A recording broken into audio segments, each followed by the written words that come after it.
Sous le soleil de Val d'Isère, en cette fin de journée de printemps, avec de la neige tombée au cours de la nuit dernière. Regardez, c'est de la neige fraîche celle-là.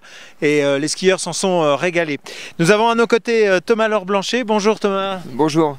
Alors Thomas Laure-Blanchet, champion du monde de trail en 2009. Qu'est-ce que vous faites en cette fin de printemps ici à Val d'Isère? Cette fin de printemps, j'étais venu plutôt en vacances, apprécier le beau domaine de ski de Val d'Isère que je connaissais pas du tout. Et alors? Ah bah ça va, il y a quand même de quoi faire. Donc j'ai eu l'occasion de pouvoir faire deux, trois sorties de ski de rando, parce que moi c'est quand même plutôt axé ski de rando pour préparer les échéances de la suite de la saison. Ouais.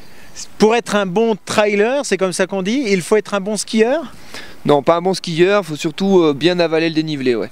Donc dénivelé sous toute forme et notamment, par exemple pour moi, pour cet hiver en ski de rando, ça peut être un bon atout. Ouais. Alors vous êtes allé avec quelques-uns de vos amis faire de la randonnée aujourd'hui et hier à Val d'Isère.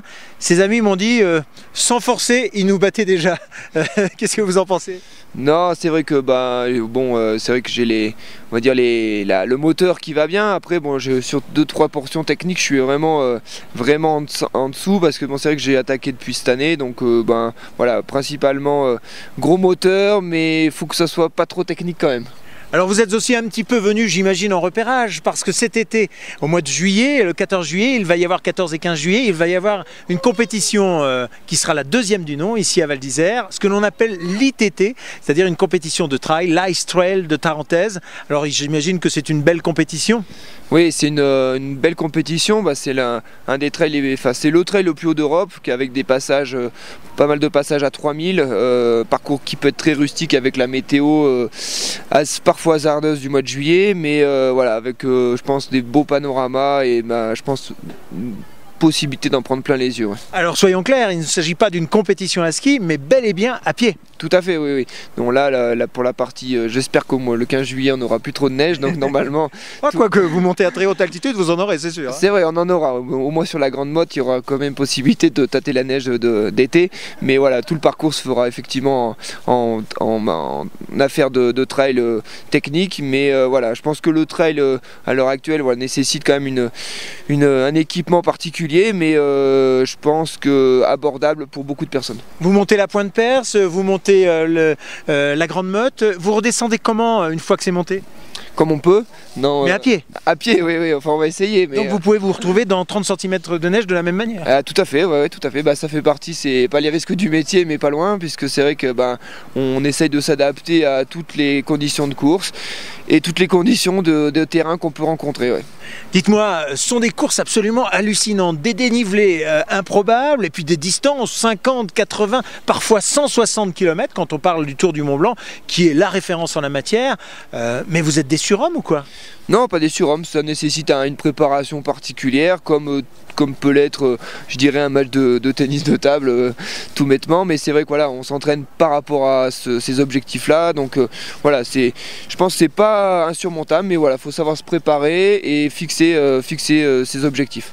Vous avez un métier à côté de ça? Oui. Malheureusement, le trail nourrit pas son homme. Voilà, je suis kiné-ostéopathe sur Clermont-Ferrand depuis une dizaine d'années. Ouais. Ça a commencé comment pour vous, cette passion pour le trail et des longues distances?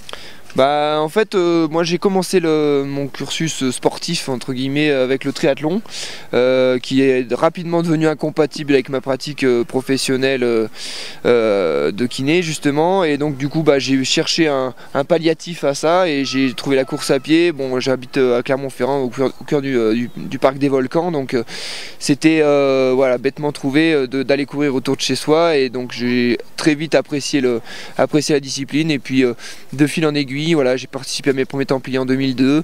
Et les Templiers, c'est une course référence. Hein. Quand on la gagne, vous l'avez gagné 3 fois. Quand on la gagne, ça veut dire qu'on est tout bon. Oui, en fait, c'est plus ou moins le championnat de France officieux de la discipline, puisqu'il n'y a pas tel quel de championnat de France pour le moment. Donc c'est vraiment la référence sur ce type de distance, à savoir autour des 50-80 km. C'est la référence en France. Voilà.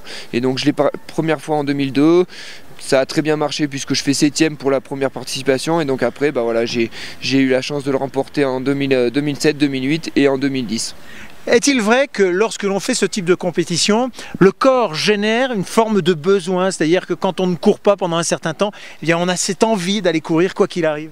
Ça dépend. Je pense que vous poserez la question aux arrivants de l'ITT. Je pense qu'ils seront quand même contents de se reposer un peu, mais c'est vrai que ça procure ce qu'on appelle une décharge endorphinique. Comme voilà, on n'est pas, c'est pas des stupéfiants, mais pas loin, ça s'en rapproche. Donc c'est vrai que quand on n'a pas cette décharge hormonale, et ben voilà, il y a un petit manque qui se crée. Donc voilà, en général, voilà, quand les sportifs blessés sont souvent difficile à gérer pour l'entourage parce qu'ils n'ont pas justement cette petite décharge d'adrénaline et d'endorphine qui fait que voilà, on a envie d'y retourner.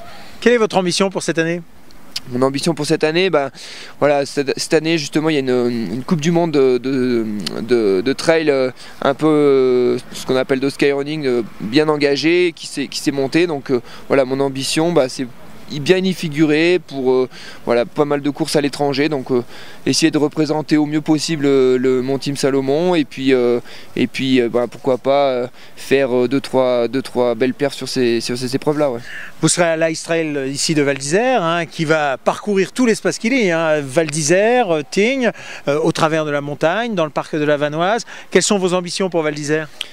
Pour Val d'Isère, là, je serai vraiment en phase de préparation pour une grosse course que j'envisage de faire au mois d'août dans le Colorado à 3000 mètres. Donc en fait, pour moi, ça a tombé à point nommé pour participer à cette ITT parce que justement, le fait de pouvoir passer beaucoup de temps en montagne aux alentours des 3000, c'était un sacré plus pour ma préparation en juillet. Mais bon, toute trail de préparation, je serai avec un dossard, donc en général quand je mets le dossard, c'est pas faire de la figuration. C'est pas que pour faire de la figuration.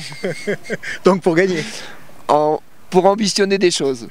Vous savez s'il y aura des clients sérieux déjà à quelques mois de cette épreuve? Oui, j'aurai mon collègue de team François Den avec qui je vais partager, je pense, un bon bout de chemin.